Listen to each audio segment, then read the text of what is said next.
The other picture, he was shooting other children. So if you think about it, he's Columbine or Sandy Hook or Parkland, Florida, waiting to happen. And I'm like, I want to see him tomorrow. And they lived 8 hours from me.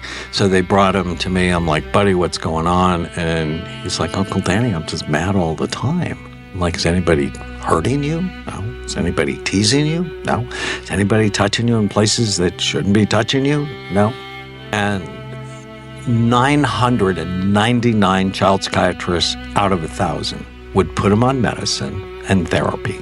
And because of my experience, I already scanned 1,000 people at that point. I'm like, he's got a left temporal lobe problem. And so I'm like, I held his hand while he held his teddy bear and got scanned. And he was missing the function of his left temporal lobe. I'd never seen it. I've seen it 100 times since then.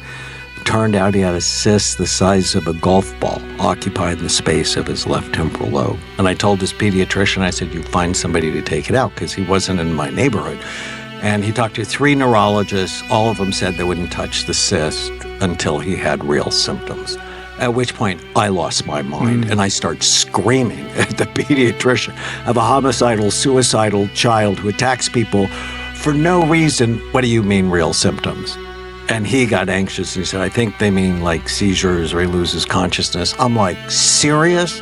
And in my head, I'm like, neurologists, neurosurgeons. Neurosurgeons will do stuff. So I called UCLA, talked to the head of the pediatric neurosurgery department, Jorge Lazarev, and he said, Dr. Amen, when these cysts are symptomatic, we drain them. He's obviously symptomatic. And after the surgery, I got 2 calls.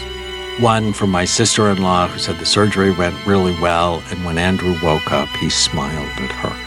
She said, Danny, he's not smiled for a year. And then I got a call from Dr. Lazarev who said, oh my God, Dr. Amen, that cyst was so aggressive that put so much pressure on Andrew's brain that thinned the bone over his left temporal lobe. So his skull had been thinned. He said if he would have been hit in the head with the basketball, it would have killed him instantly.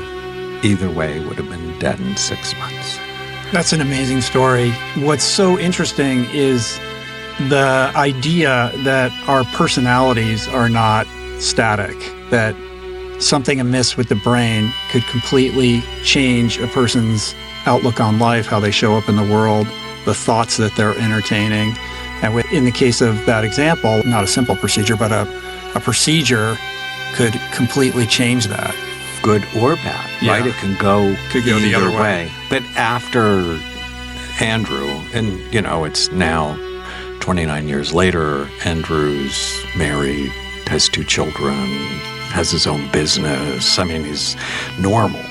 And it was that moment I lost my anxiety and my need for you to like me. That's when the war began.